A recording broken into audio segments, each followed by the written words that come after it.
Jail में क्या आम आदमी आम नहीं खा सकता? बहस आज इस पर ही थी, क्योंकि अरविंद केजरीवाल ये चाहते हैं कि उन्हें सप्ताह में 3 दिन अपने डॉक्टरों से सलाह लेने की इजाज़त मिले, क्योंकि वो डायबिटिक 2 के मरीज़ हैं।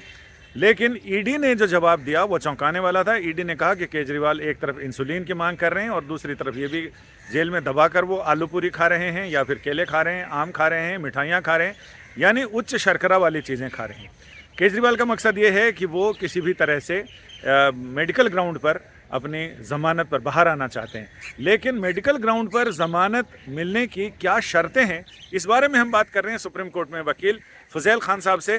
फुज़ैल खान साहब, आप ये बताएं कि मेडिकल ग्राउंड पर ज़मानत की शर्तें क्या होती हैं?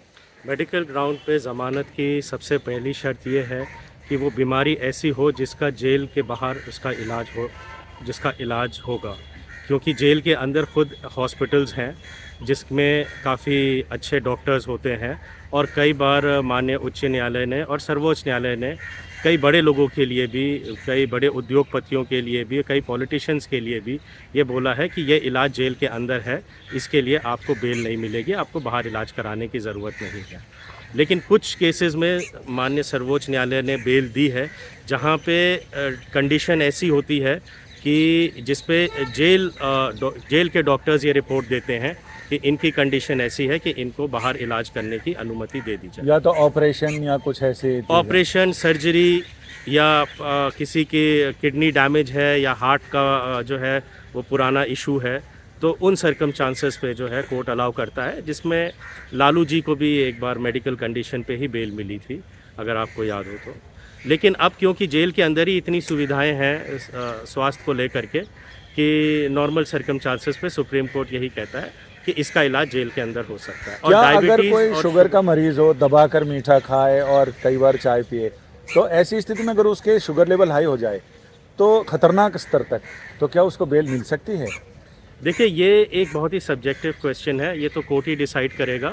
लेकिन जेल के अंदर एक पर्टिकुलर सिस्टम होता है खाने का भी, और उसको मैनेज भी करते हैं वहाँ के जेल सुपरिटेंडेंट और जेल के जो कर्मचारी हैं। तो ऐसे किसी को अनुमति नहीं मिलती कि वो कुछ भी बहुत ज़्यादा खा सके, क्योंकि जेल के अंदर अगर कुछ भी होता है तो उसकी सीधी जिम्मेदारी जेल अथॉरिटीज़ की होती है, जिसके ऊपर कई बार उनके ऊपर जो है बहुत सख्ती से माननीय न्यायालय आए हैं। यानी कुल मिलाकर अब बात यहाँ जाती है कि कोर्ट इसमें एक संकेत भी दे चुका है कि वो अरविंद केजरीवाल के डाइट और उनके सेहत पर निगरानी के लिए एक पैनल बना सकता है विशेषज्ञों का, जिसमें ये कहा गया था, अरविंद केजरीवाल के वकीलों ने कहा कि क्यों ना एम्स के डॉक्टरों का एक पैनल बना दिया जाए। तो कोर्ट ने संकेत तो ऐसे दिए हैं, ऐसा भी हो सकता है कि 22 अप्रैल को जब इस मामले में फैसला सुनाया जाए, ऑर्डर सुनाया जाए, तो उस समय किसी मेडिकल पैनल की भी बात सामने आ जाए तो कोई आश्चर्य नहीं होगा। संजय शर्मा, दिल्ली आज तक।